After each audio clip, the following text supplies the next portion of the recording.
ఎంతో సాఫ్ట్గా టేస్టీగా ఉండే ఈ వైట్ మటన్ పులావ్ని రెస్టారెంట్ స్టైల్లో ఇప్పుడు ఇంట్లోనే చేసేద్దాం పదండి.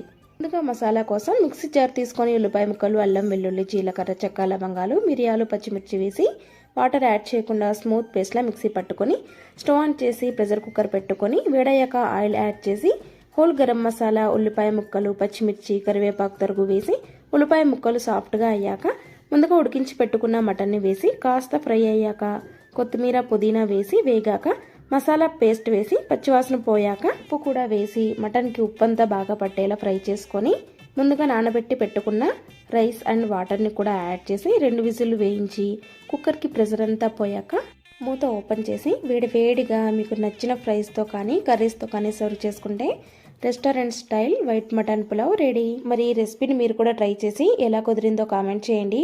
రెసిపీ నచ్చితే తప్పకుండా మన ఛానల్ని ఫాలో చేసి సపోర్ట్ చేయండి. Thank you for watching.